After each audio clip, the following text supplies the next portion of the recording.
Good evening student and welcome to my YouTube channel English Arna Assam.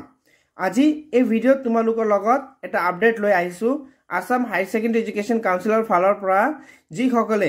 HS second year final appear কৰিছিলে তেখেত সকলৰ কাৰণে এটা update আহিছে ৰিচেকিংৰ ৰিচেকিং যদি তোমালোকে দিম বুলি ভাবিছা অথবা যদি তোমালোকে নিজৰ মাৰ্কস বা ৰিজাল্টত যদি স্যাটিসফাই হোৱা নাই তেন্তে তোমালোকে এতিয়া ৰিচেকিং কৰিবলৈ এপ্লাই কৰিব পাৰিবা যেহেতু স্টাৰ্টিং এপ্লিকেশন ডেট টু ইয়াৰ 13 দিয়া আছে কিন্তু কিছুমান টেকনিক্যাল এৰৰৰ কাৰণে 13ত এপ্লাই কৰিব পাৰা নাই আৰু কিন্তু আজি পৰা তোমালোকে অনলাইনত ৰিচেকিংৰ কাৰণে এপ্লাই কৰিব পাৰিবা আৰু ইয়াৰ লাষ্ট ডেট টু হৈছে 22 মে 2024 আপ টু 5 pm আৰু পেমেন্টৰ কথা ইয়াত লিখা আছে যেহেতু তোমালোকে পেমেন্ট দুই ধৰণে কৰিব পাৰিবা চালান দিও কৰিব পাৰিবা আৰু অনলাইন বা ডেবিট কার্ড নেট ব্যাংকিং বা ওয়ালেট সকলো ইউপিআই দ্বারা তোমালোকে ইয়াত পেমেন্ট কৰিব পাৰিবা আজিৰ ভিডিও ইমানতে আছিল thank you for watching the video